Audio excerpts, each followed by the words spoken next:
Welcome to Films and Stuff with your hosts, Pete Mitchell and Ethan Hunt. Okay, Pete, welcome back. We've got another week. What do we have on the agenda today? All right, Ethan. So today we are going to be talking about quite possibly yours and my current favorite wrestler turned actor, John Cena in The Peacemaker. Spoiler alert. I love The Peacemaker. Spoiler alert. I was meh about it. Oh, really? Yeah, I enjoyed it. Don't get me wrong. I think it's a good... like James Gunn's other work, I think what he's done is he's managed to find... If you manage to look a little deeper at the group dynamic, he's managed to find subtlety and nuance in a place where you wouldn't expect it to be. I agree.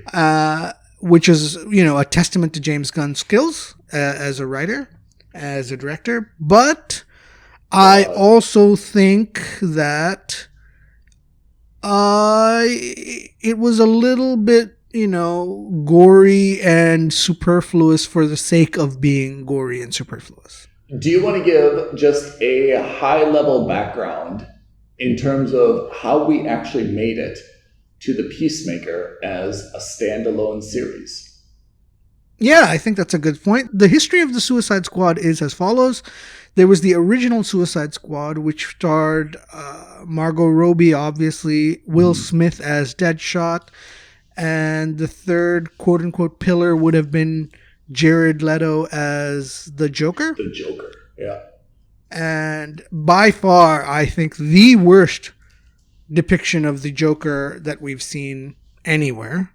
Honestly, I would take Cesar Romero's campy Joker over Jared Leto's terrible Joker any day of the week. Very, very hard, though, to be fair to Jared Leto, very, very hard act to follow, because the Joker has been played so iconically in the past, by Heath Ledger, right? So, you almost have to find some way to, distinguish yourself from that role. Yeah, I don't disagree, but I think he did the role such a disservice. Yeah. Because it didn't just detract from the role of the Joker, but also to the movie. Mm-hmm. I don't know. I just anyway. Look, Suicide Squad 1, I thought was a really, really, really not good, terrible, horrendous movie. I'm with you. And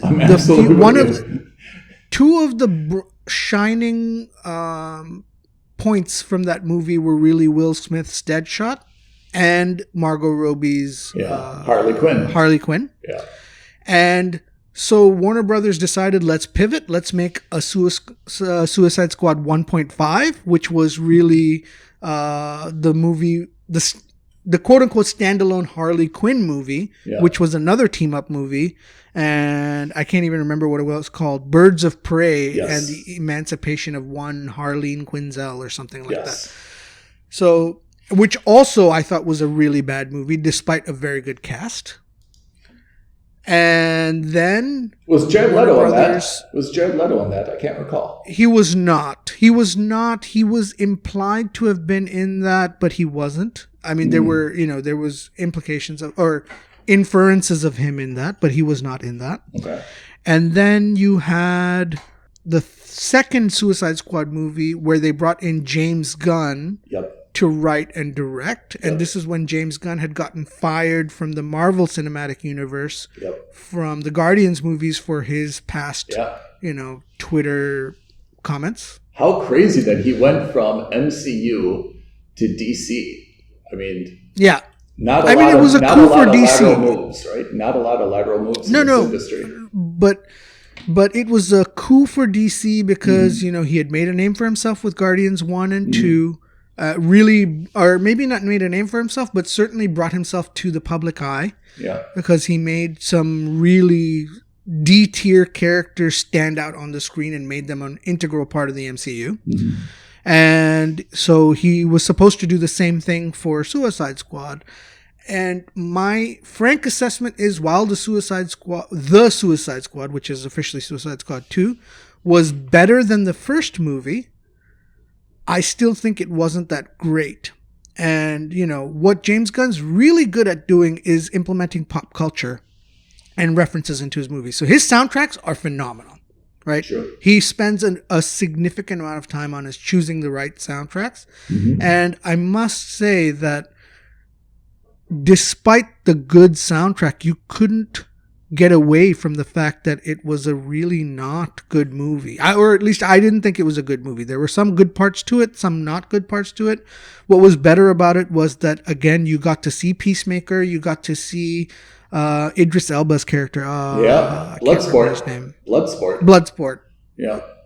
Whatever it was, right? Yeah. And all these guys got a little bit more depth, again, which was nice. Again, you could see the dynamic of the group was far superior in the Suicide Squad than it was in the first movie. But I still didn't think it was a great movie. I thought it was okay. Action sequences were great. Music was phenomenal. But overall, I'm not a big fan of it.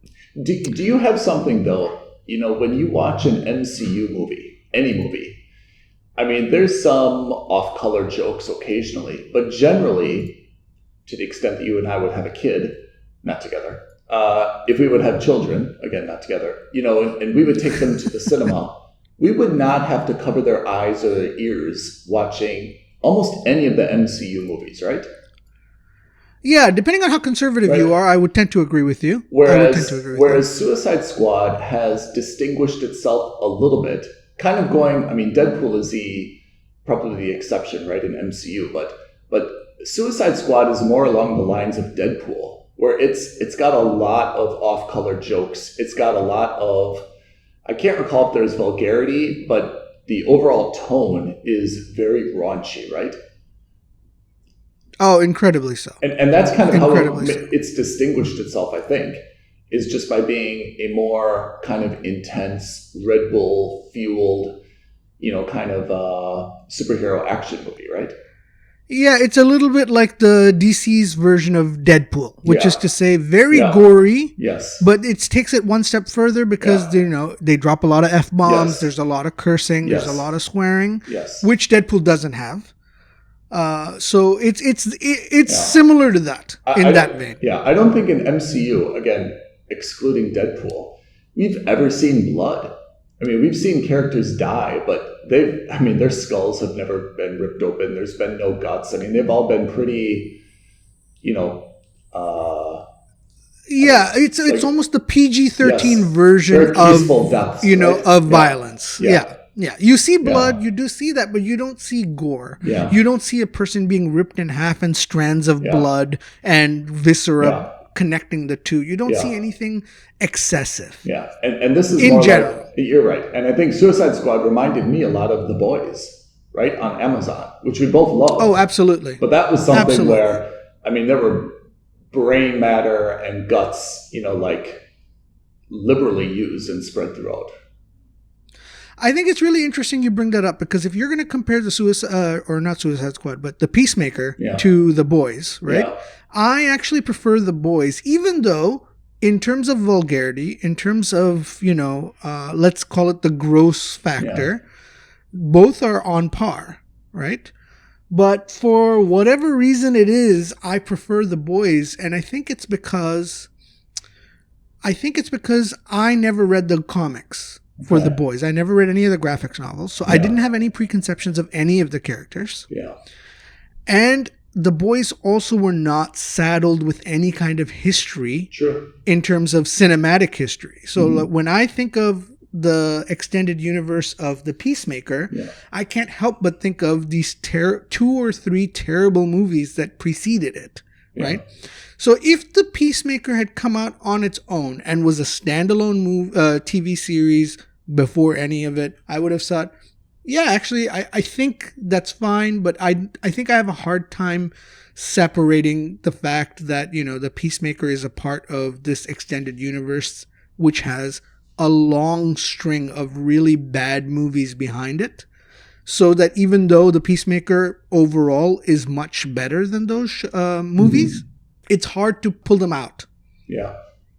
I mean, do you think either of these is intended to be not a mockery, but, kind of like a play on the typical superhero movie. I mean, The Boys is in a way, right?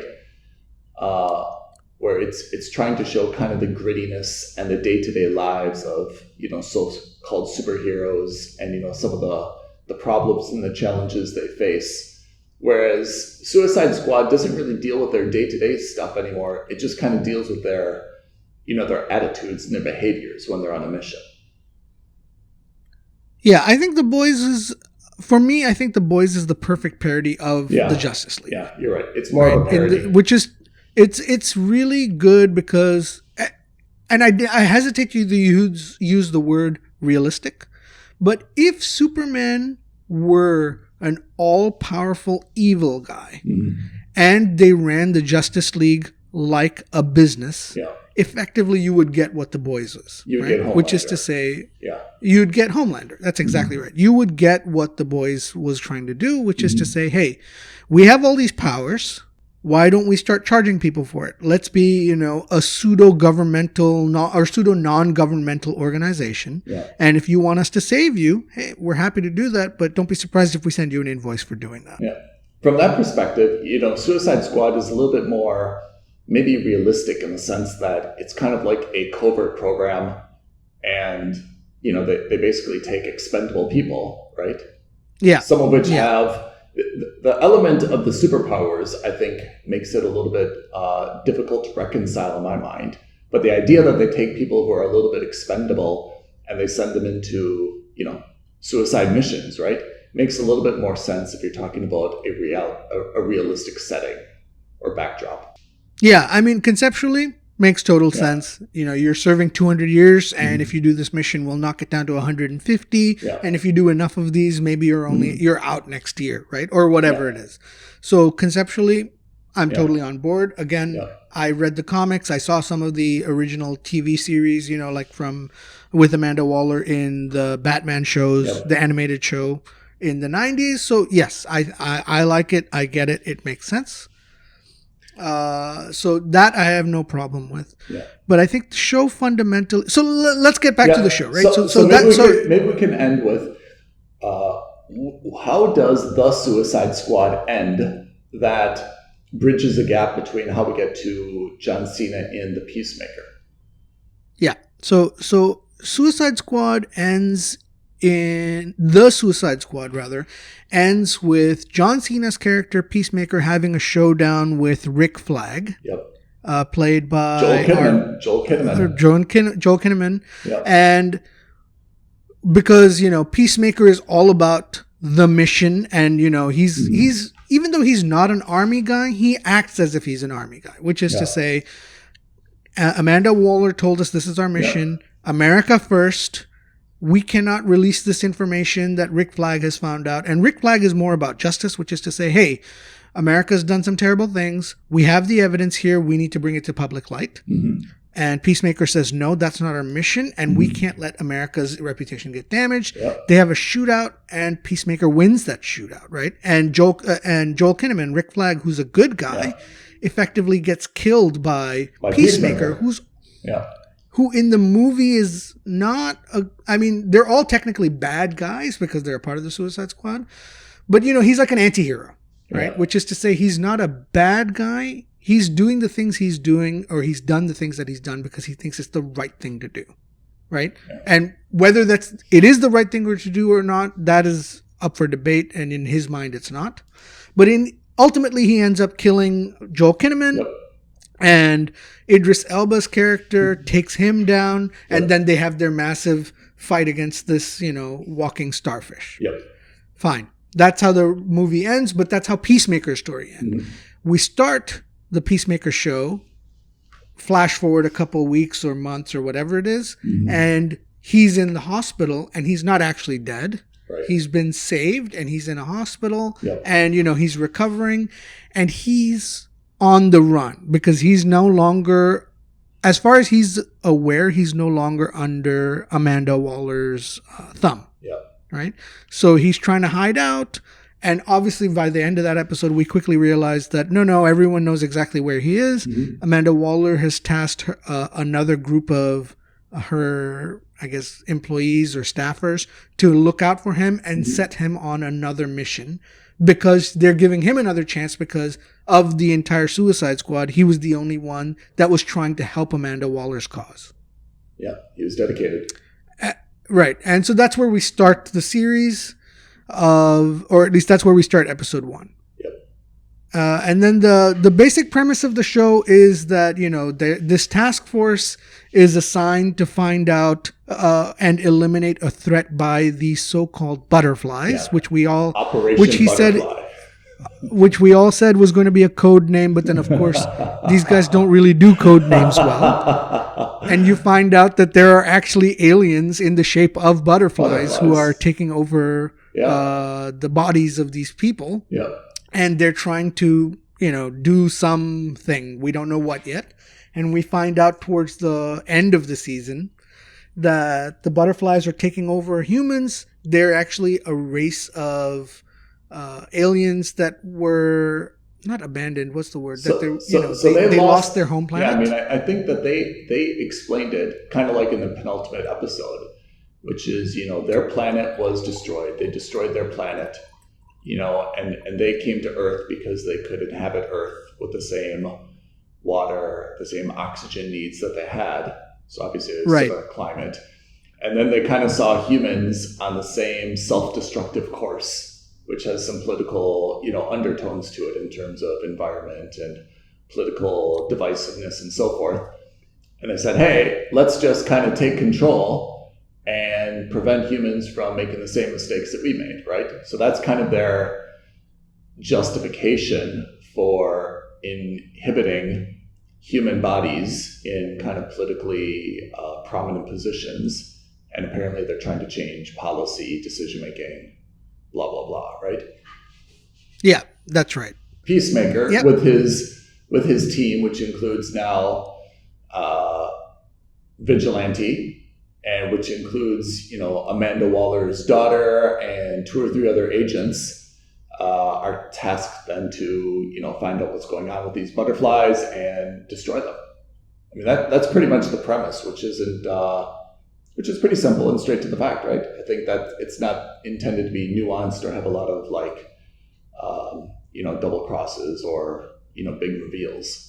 Yeah, although there was a small double cross, not a big one, but a small, or at least a betrayal, because of course Amanda Waller's daughter does ultimately end up betraying Peacemaker in the penultimate or in the 6th episode on the orders of her mother.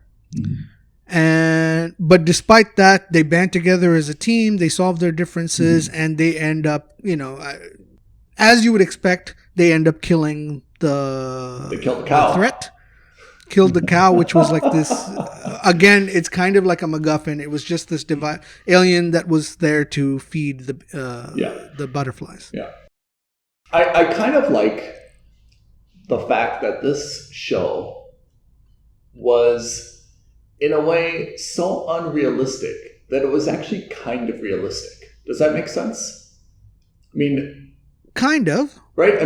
John Cena as Peacemaker, apart from his helmets, which I'll get to in a moment, doesn't really have any superpowers, right? It's just him and a handful of other kind of agents who are really just there, using their own, their brains, some guns, and their wits, to try to unravel this, the mystery of the butterflies and to try to stop them, right? The idea of the butterflies is pretty silly. They fly into someone's mouth, they take over their body, but they retain their memories, they speak in English. But, the idea that it was so realistic, or so silly that it was almost realistic, to be honest, I was on board with it. I didn't really have any doubts about, this is just so crazy, I can't, buy into it. I was actually okay with it. So the way I see this series, and I guess we're going to transition into this topic, is that this show for me, at least this season, right? And we say this season because they have just greenlit another season is coming. Yeah. Right. So this season for me was not really about the butterflies and the cow. for me, the season was really a season-long redemption arc of the Peacemaker, right? Of John Cena's character. You're right. Because that's just, it's just a way to get from A to B, or, a few obstacles in between A to B was, these butterflies. But the reality was, you see John Cena, who's this totally not self-aware, head up his own ass character at the beginning of the season, to someone who's a little bit more aware of his actions, a little bit more aware of his feelings. And we get a lot of that because of the relationship with his father, who is the T-1000. Oh, Robert Patrick from the Terminator. That's right. From the Terminator. Augie Smith, playing the character of Peacemaker's father, Augie Smith. Yeah. So, we get to see who we find out very quickly is a white supremacist, who's also apparently a very gifted scientist, who's like Tony Stark, right? I mean, he's like the white racist older version of Tony Stark, who has like this interdimensional closet in his house that he uses as his workshop, and he's the one who's been building these super suits and super powered things for his son. And we, I thought that we can go through our comments about, what we thought of the show, but I thought the show was just fine without Peacemaker's father as a Tony Stark-like gifted scientist. I found that aspect to be not just unbelievable, but to be honest, unnecessary. Having him be a bad guy and a white supremacist, there was some storytelling rationale in that, and that was okay. But I mean, the idea that this guy also somehow can create these amazing scientific devices, I thought was just a little bit too far for me. That's my only criticism. I didn't mind it, to be honest. Because again, it wasn't. It's not central. It wasn't a very important plot device. Correct. It was just an aspect of this guy's character. Well, the important plot device, or the important facet of his character, was the white supremacist, was the fact that he blames John Cena for killing his elder brother, or his first son, even though it was obviously not his fault. What was important about his character was that it showed you the fractured relationship that John Cena has with his father, and how that affected him growing up, and why he behaves the way he does. Right? And we see that literally in the way that they spar with each other verbally, and then physically, and then ultimately, spoiler alert, John Cena kills him. He kills him. Right? They have a standoff. And that's the path. That's the route that we see, that Pathfinder takes. Yeah. So that's the journey that Pathfinder takes, or not Pathfinder. Sorry, Peacemaker takes. So you mentioned his arc, and you just said his path, and I think that's absolutely true. Do you think he is the most nuanced, the most deep superhero in either universe that we've come across? I think there are others. There are others. Now, I will say, because he's had 8 episodes to show that arc, he's had more screen time than anybody else to do that. But I think, for example, even if looking just at James Gunn's work, I think he did a better job with Star-Lord in Guardians of the Galaxies and showing his path over the course of 2.5 movies than he has with Peacemaker in 8 episodes. That's not to say that he hasn't shown great emotional depth. He has. But, he's had 8 hours to do it. Star-Lord had, 4 hours to do it. Yeah. Okay, point taken. But I thought Peacemaker was supremely entertaining. I was really disappointed when episode 8 was finished. What's your criticism? Why aren't you... should we give ratings now, or do you want to wait until the end to give a rating? Because I feel like you and I have different scores in our heads. Oh, we definitely have different scores in our head. But the rating's very simple for me. I think it's as a standalone show, I think it's a mooch. I think, if you can watch it on somebody else's account, or if you don't have it yourself, I would suggest, sitting with a friend and watching it on theirs. I am one level higher. I think this is justifies a subscription. I think it's on HBO Plus, And I think that this show, It is. I think that this show justifies a subscription to HBO Plus. I thought it was extremely entertaining, very vulgar and raunchy, which, depending upon your living situation, may impact how or when you watch it or where you watch it. But apart from that, I thought it was extremely entertaining. I loved it. I really did. And I'm surprised I loved it, to be honest, because when I watched The Suicide Squad, I didn't feel anything for Peacemaker.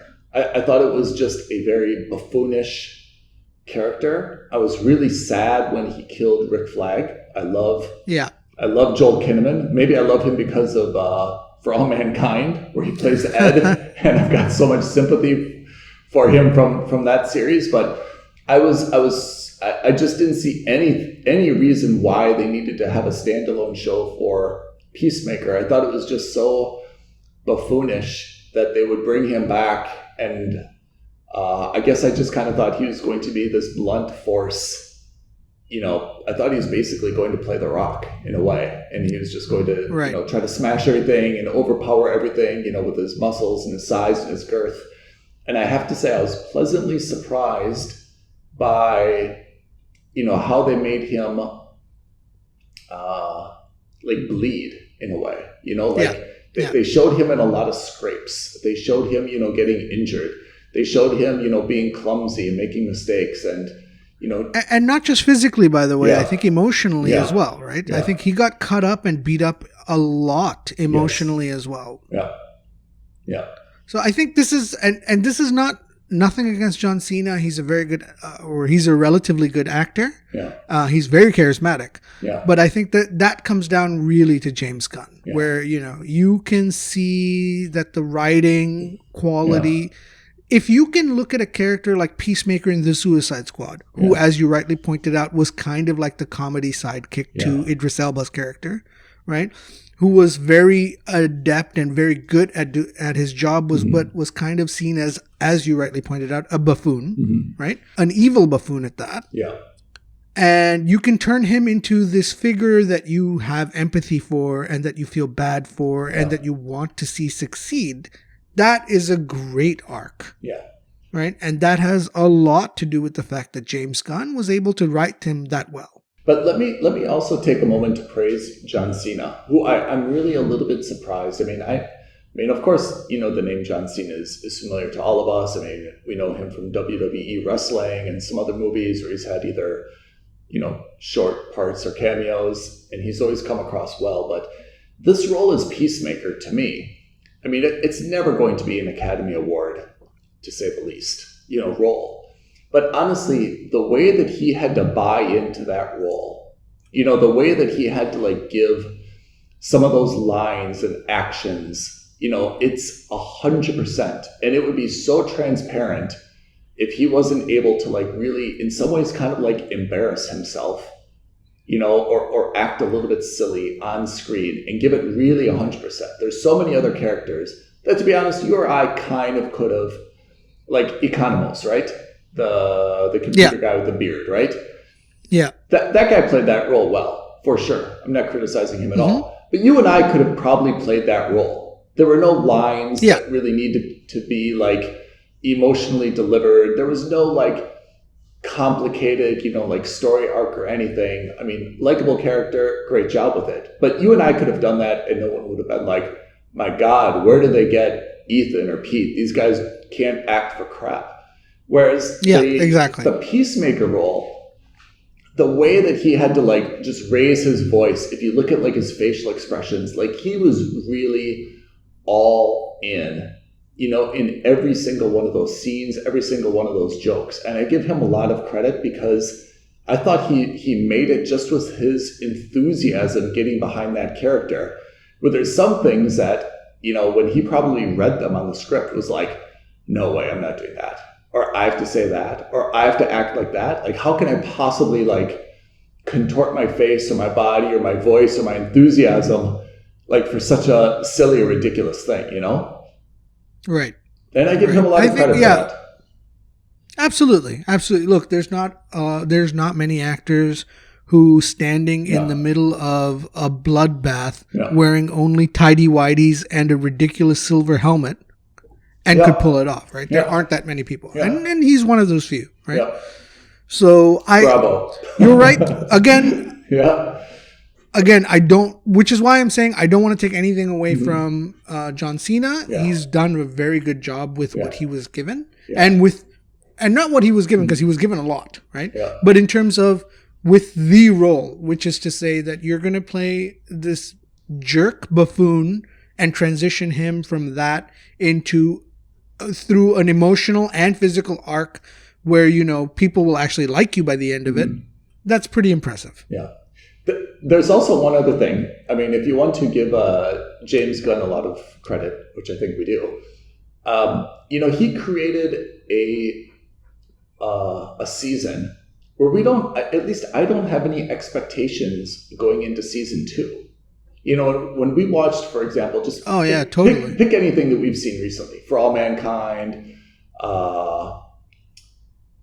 What else are we watching? That we've seen the first. We've seen the first season. Foundation, for example, right? We've seen the first season, and we're like, look, this is kind of where I think it has to go in season 2, or I'm a little bit worried about this, or why did this character die off, and now the show's going to be missing this element. And we were either very excited or a little bit hesitant about, the next season based on what we saw, right? And here, I have to say, this storyline was very self-contained, and I feel like they wrapped it up really neatly, and I don't think there's any baggage that they've carried over to season 2. I feel like season 2 is just going to be an entirely new story if they can kind of keep the same environment and beat and themes and pace. I'll be very excited about it. Although I would ask you, are you going to be bored if you see a season 2, which is kind of the same as season 1, just a different villain and mission? So normally I would have said yes, I would be bored, but I think based on what they've done with what they did with the first season, I don't think that I'll be bored, only because I'm not going to look at what the second villain is, at what the second season's villain and story arc is going to be for what it is. I would want to do a deeper dive to see what the what the story is actually about, right? I don't think season 1's, while it obviously happened, I don't think season 1 was really about the butterflies. Yeah. I think it was about Amanda Waller. Peacemaker transitioning. About Peacemaker transitioning, right? Into and becoming a better person, right? And learning about himself. Yeah. That and maybe forgiving himself for the things that he's done and trying to understand why he can't do those things anymore, right? I think that's what season 1 was about. I think season 2 is going to be a little bit more of that, and my feeling is that, so at the end of season 1, even though we see that he's killed his father, we also see that his father comes back in terms of hallucinations in his mind, right? As a like ghost. He sees his father. Whatever you want to call it. Mm-hmm. And, they're arguing with each other. So he's obviously still playing a role. And then, obviously one of the final scenes of the series was when he's sitting down on his porch drinking a beer and his father joins him. Doesn't say anything, but just sits down with him, right? And I think we're going to see a little bit more of that in season 2. I think it's going to be him coming to terms with his father's death, the fact that he killed his father, potentially any repercussions of that, because, his father was like the equivalent of like whatever the leader of the KKK is called, or, whatever that's called. Yeah. The White Dragon, right? So I think there's going to be some repercussion to that, but I think it's going to be more, again, on the emotional or, mental side, which is to say, how do I deal with the fact that I've killed my dad? So he may also have a girlfriend with AJ Harcourt, right? With Hardcore, we saw kind of one of the closing scenes, right, where she's in a hospital bed and she acknowledged that he was waiting there for her, for days or for weeks. Then they kind of held hands. It kind of, and we saw them kind of, doing a little bit of flirting or admiration for each other, during the season. So that's maybe not a huge surprise. And then we have, Adebayo's mom, right?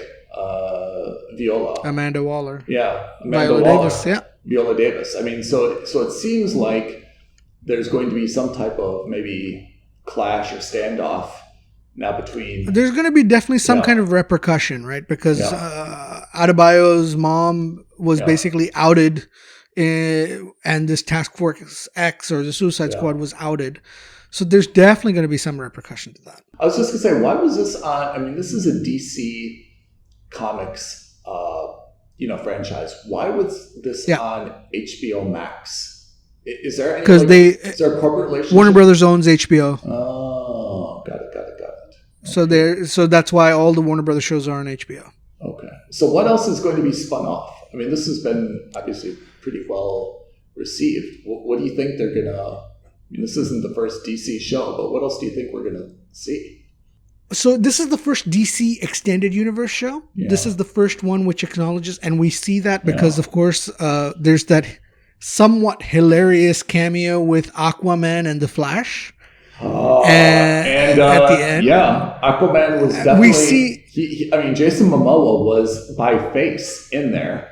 Flash by face, as was Ezra Miller. Yep. Yeah. Superman was just kind of floating, and we see what we presume is Gal Gadot's Wonder Woman silhouette. Yeah. So those two, I think, were kept in the dark physically only because A, they probably couldn't secure them, and B, they weren't filming anything at the time. Whereas Aquaman 2 is filming right now. It's out at the end of this year.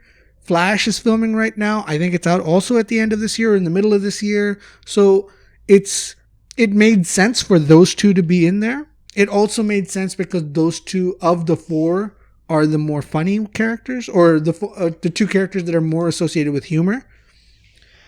We don't see Batfleck because Ben Affleck is no longer playing Batman, which is surprising. We're going to get there. We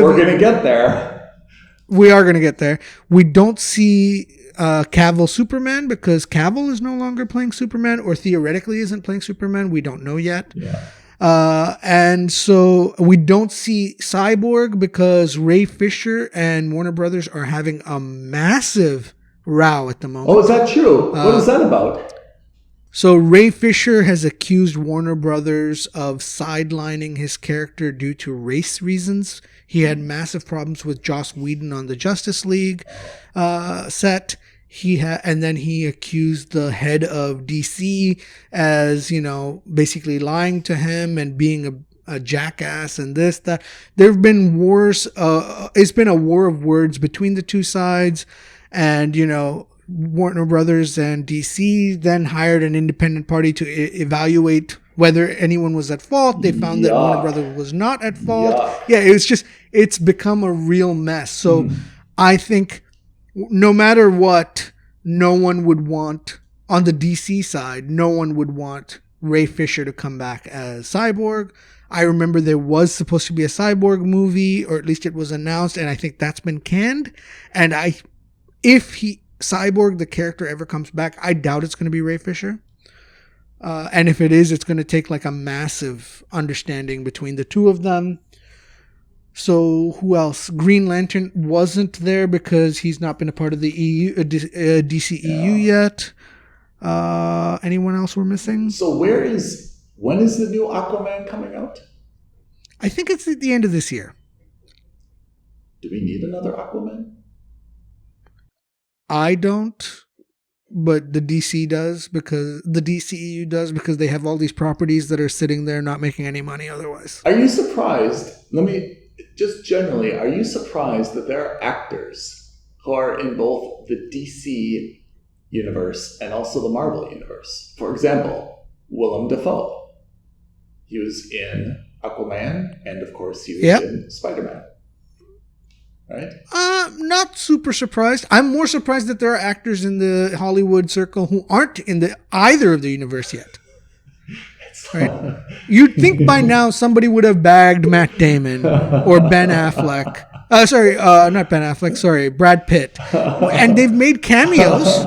But they haven't played anyone serious. I mean, I thought Matt Damon's cameo in Thor was hilarious. I thought Brad Pitt's cameo in Deadpool was also hilarious. Yeah. It's like that John Hamm commercial, right? Yeah, it's you don't see them in serious roles, so I find that funny. I find it funny that John Hamm isn't in any one of them. Yeah. Or in terms of, I'm surprised they haven't used like Helen Mirren in any of them. Yeah. So that surprises me more. Yeah. But yeah, anyway, so that's fun trivia fact. That cameo sequence where the Justice League show up at the end of Peacemaker was actually filmed by the Marvel Universe. Marvel shot that for DC because because apparently there's an actor who's in, I think, Doctor Strange 2 that was filming something for the DC Universe, and they needed him to shoot something. And don't quote me on this. I just read this very quickly this morning, and DC agreed to film that for Marvel and send Marvel the film. I love it. I love it. If DC and Marvel can get along, is there not hope for peace in this universe? I think that's the thing is I think most of the so-called DC versus Marvel animosity actually doesn't come from DC and Marvel. Yeah, I think that's I think it actually just comes from the fans, right? Yeah, I think it comes from diehards, and you can blame me on this as well, but like I think it comes from fans who are just like, no, I think the MCU is far better than the DCEU and so forth. I am very much to blame for that because I agree. I think Marvel movies are far better than DC movies, although on average, if you look at them individually, I think I prefer DC's characters and their comics on an individual basis more than I prefer Marvel's.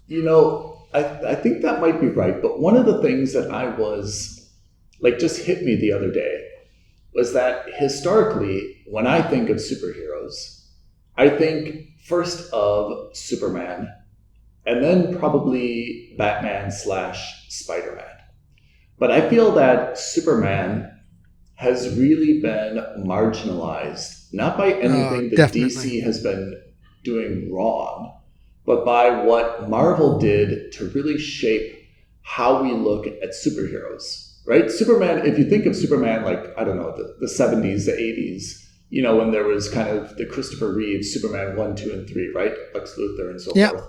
He was, a man from a different planet, and he was very strong. He could fly, all those kind of like unimaginative superpowers, right? And that was cool. And everyone really bought into him as kind of really the first superhero. And then once, Marvel started making movies, it really shifted kind of the backstory, what we thought about superheroes, what the expectations were.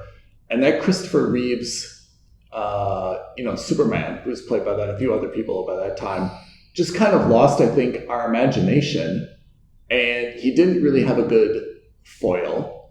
And I think that at least that character for me is really struggling. And we've seen that kind of in, the DC world, is that there's just struggling to kind of find what is the right role for Superman. So I think this is because of the, really what Marvel has done to kind of, evolve superheroes rather than anything that DC has done, like any missteps they've done for Superman.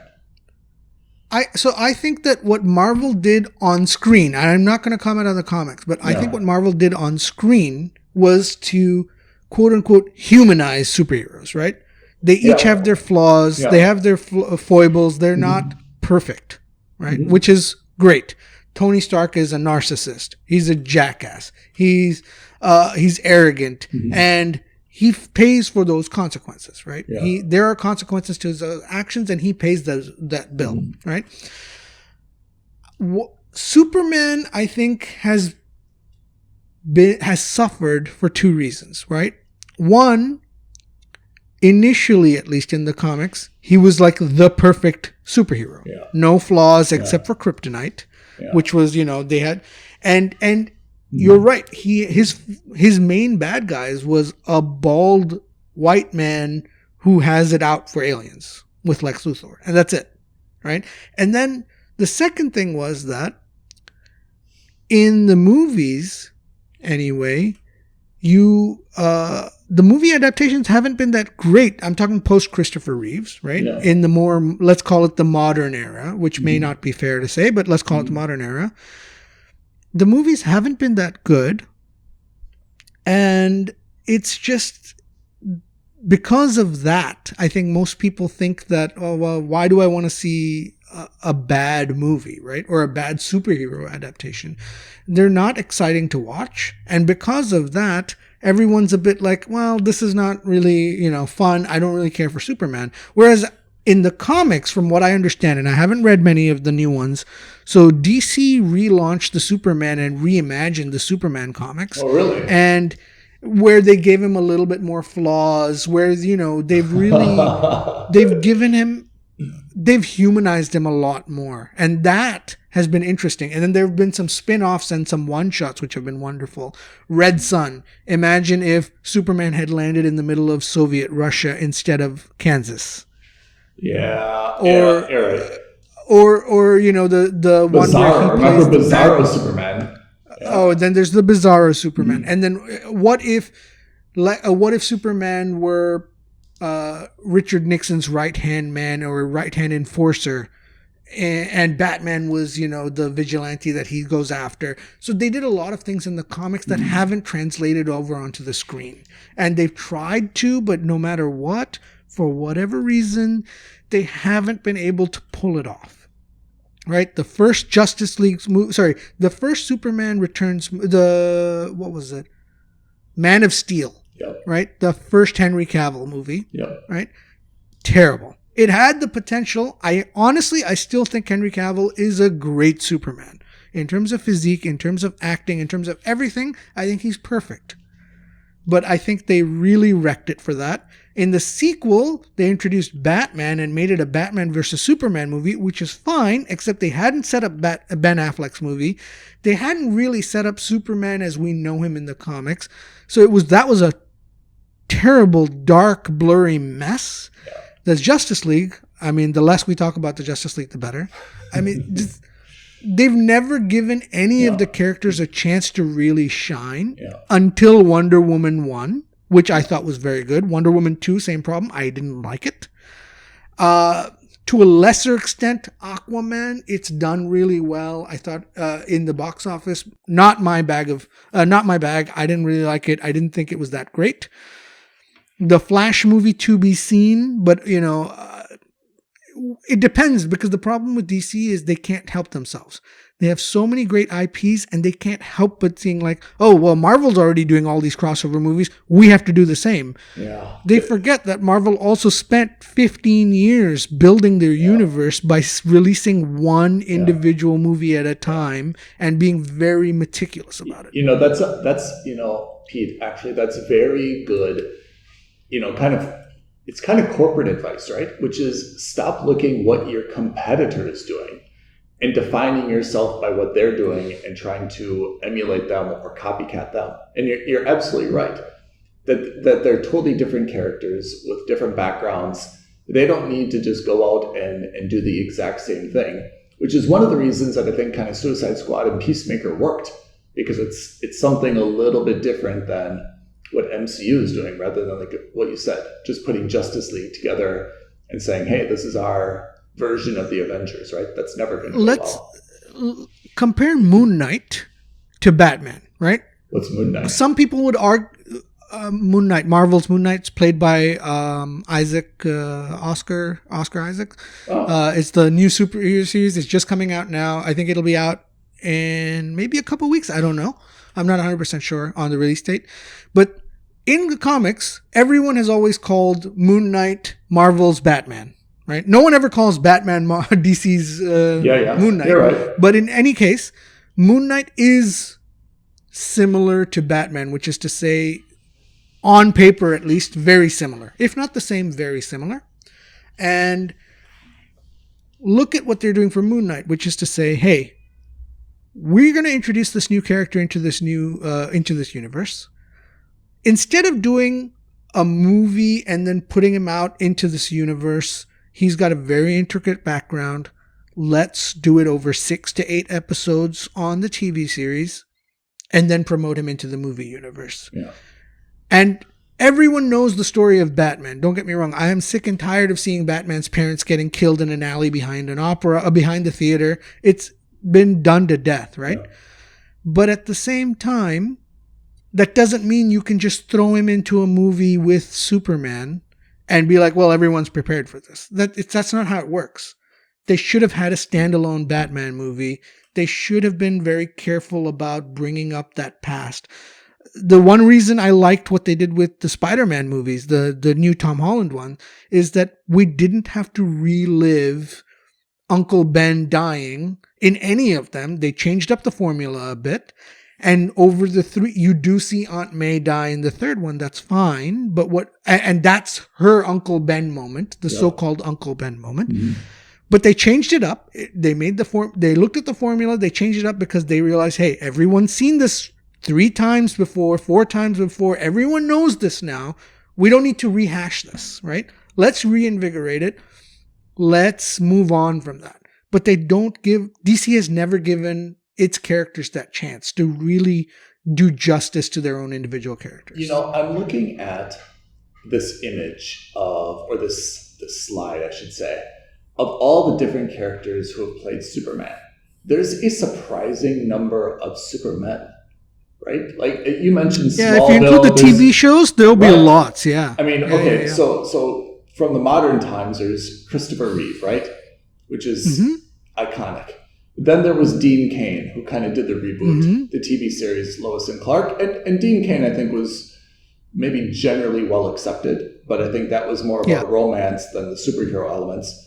Then there's a guy named John Newton, Gerard Christopher, Tom Welling, Brandon Routh, and then we get to Brandon Routh. Then we get to Henry Cavill, right? So that's a lot of. I mean, okay, the period of time is dramatic, but none of those guys have ever kind of made their mark on Superman, and it's all these kind of like Smallvilles and Supergirl kind of ancillary offshoots, right? Which maybe was an interesting strategy, but it kind of watered down what we thought of Superman. Whereas the Batman, and it doesn't allow for you to create a unified universe. Yeah, I agree. I think Henry Cavill actually did a pretty good job of, giving some identity to Superman. I didn't love his movies, but I thought at least I identified kind of with him as a character, and I thought that he kind of had the right, let's say, like, attitude or disposition. Exactly. I think in terms of disposition was absolutely right. I think that's exactly the right way to say it. He's not jokey. He's not too serious. He's not funny. But, he wasn't too stiff. He's about right for what you'd expect as that character, right? Yeah. Quiet without seeming indifferent. Yeah. Strong while still exuding innocence. Yeah. You know what I mean? Yeah. Until you get to Batman versus Superman. Yeah. Until you get to the Justice League, where you see it kind of goes off the rails there. And that has everything to do with writing and with... and I don't want to blame him, but I have to blame him. Zack Snyder's vision, which is let's go the Christopher Nolan route. Let's make this dark. Let's make this gritty. Let's make this a realistic Superman. Let's talk about, and that's fine. Don't get me wrong. Make him dark and gritty when he needs to be. But Superman is supposed to be like this beacon of light and this beacon of hope in this world, right? Yeah. When you think of Superman, you don't think of a dark character. When you think of dark characters, you think of Batman. Yeah. You don't think of Superman. Superman's supposed to be this guy who's wearing a bright blue unitard, and everyone loves him. Absolutely. So I don't need to see Superman portrayed as a Jesus-like figure, which he was in Zack Snyder's thing. He's a god by his own right. Right? I don't need the parallels and the allegories. I don't need any of that stuff. I need him to just be Superman, and the Superman that we all know and love from the comics. Are you expecting him to make a cameo in upcoming Aquaman? Like, if we're looking for where we will see Superman next, it's still Henry Cavill, right? So is it? At the moment, it's really... So even Henry Cavill doesn't know if he's going to be Superman or not, because Warner Brothers hasn't officially announced one way or another if they're doing anything else with Superman. Oh. And they certainly haven't announced if they're doing anything with Henry Cavill. So I think the fans would all, because Henry Cavill's been on a tear with like The Witcher. in terms of fans. Oh man, he's on a tear with The Witcher, right? So all these guys now obviously want him to come back, Yeah. but since the Justice League came out, there's been a clear shift in the DC philosophy, right? In terms of how they're making their movies. I suspect that Flashpoint is going to open up the door to the multiverse in the DC universe, the new Flash movies. Yeah. And I think that's going to allow them to, if they choose to, reboot with a new character or reintroduce. That'll give them the option. Yeah. I mean, I feel like they've got so much brand equity with Henry Cavill. I by no means have this man crush on him, like we've seen with some of the other people that you and I like, but I feel like he plays that character well, and I identify him with the character. So for me to kind of now shift gears and find that there's a new Superman, I mean, I guess it depends who they cast, but for me, it's going to be super difficult. Yeah, there's going to be backlash no matter what, because the fans will want him to come back. Yeah. On the other hand, if you think about it this way, Pete, like, how long is Henry Cavill going to play that role? I mean, if you're really going to say, all right, let's, take Superman in this direction. And this is kind of like you mentioned, like it took MCU 15 years to kind of establish their franchise. If you're looking for someone to play that role, just like Tom Holland has played Spider-Man in now, 3 movies and probably going to do several others. If you're kind of looking for that, 10-year runway, it may not be Cavill, right? It could be if they get their acts together. Yeah. He's still a young guy. He's still in his 30s. He could easily do it for another 10 years. Whether he wants to or not is a different matter. Yeah. But like, he's a young guy. He's in good shape. He's, all the other movies he's done in the meantime have also required him to be in that kind of shape, to be that strong guy. He hasn't lost any mass. He's still that same charismatic guy. You know how old he is? How old is he? You guess. I have no idea, but I imagine he's got to be like mid-30s at most, or let's say around, not too far from us. I'd say he's in his late 30s at most. Turning 39. Yeah, there you go. Turning 39. Turning 39, so he's what, in his 82, 83 years, 1982, 1983. Yeah. So he's still got, I don't know if he's got 10 years, but he's certainly got at least another 5 or 6 in it. Easily. Yeah. Wow, he's been playing that role for quite some time then, huh? When do you think he started that? When was the first one? I think 2013. It was probably about, I think Superman 8 years ago, right? Yeah, something like that. So 8-10 years ago. Yeah. Man of Steel. Man of Steel was 2013. There you go. So I think they squandered him. My feeling is that they squandered his potential. Which, again, it comes down to the fact that they didn't have that beautiful mind style bulletin board where they have, or that conspiracy theory bulletin board where they're saying, okay, this movie leads to this, and they tie it with a string and they move on. They never did that. Kevin Feige was very strict with himself. Yeah. And there have been times where people have said, oh, you can't do this, you can't do that. But they stuck to their guns. And, after 20 years, everyone said, you know what? You did the right thing. They've earned the right to do whatever they want now with whoever they want now, because they've said, hey, you can trust us.